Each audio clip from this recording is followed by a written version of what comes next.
The 7 weeks of war with Iran has dealt a massive blow to US stockpile of crucial missiles. And if another war were to break out, Washington would risk running out of missiles. This assessment is based on a new analysis that's been conducted by Center for Strategic and International Studies. Now, according to the report, during the over 1 month war with Iran, the US military has expended at least 45% of its stockpile of precision strike missiles, half of its inventory of THAAD missiles, and nearly 50% of Patriot air defense interceptor missiles. The US military has also used 30% of its Tomahawk missiles and at least 20 to 30% of its long-range missiles. The analysis further says that US maintains enough bombs as well as missiles to continue military operations against Iran. However, the report notes that remaining stockpile of critical munitions will not be enough to confront a near-peer adversary like China. The CSIS analysis concludes it will take the US several years to restore the inventory of these critical weapons to pre-war levels.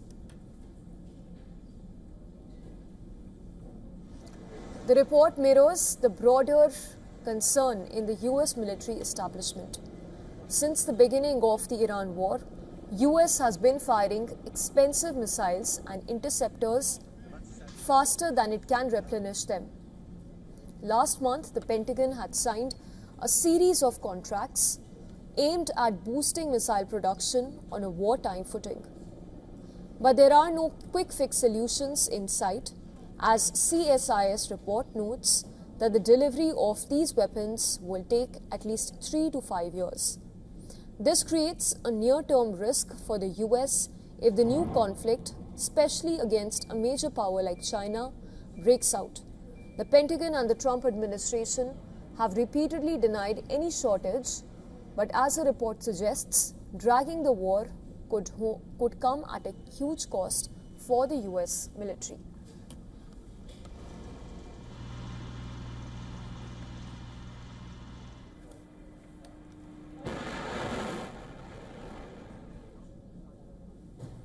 Now, Iran's Revolutionary Guards have threatened to end oil production in West Asia if the Islamic Republic faced attacks from its Gulf neighbors' territory.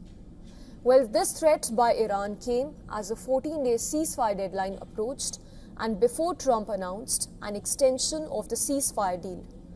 Fars news agency quoted the commander of the Revolutionary Guards Aerospace Force as saying that the southern neighbors should know that if their geography and facilities are used in the service of the enemies to attack the Iranian nation, they should bid farewell to oil production in West Asia. In the 40-day war, the Gulf countries found themselves directly on the firing line.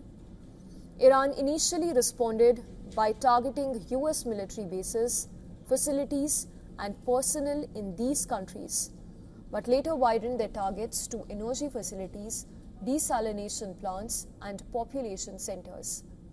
In the message, Majid Mousavi praised the people of Iran for supporting forces on the ground. He went on to say, and I quote, "From now on, if the enemy so much as twitches and dares to encroach on our sacred soil, we will strike wherever you say," unquote. Overnight, Iranians held pro-military rallies in Tehran, where the Revolutionary Guards were also seen displaying ballistic missiles. Footage aired by Iranian state television showed men carrying assault rifles on a missile that resembled the Qadr ballistic missile in the Iranian capital. Supporters even chanted anti-US and anti-Israel slogans.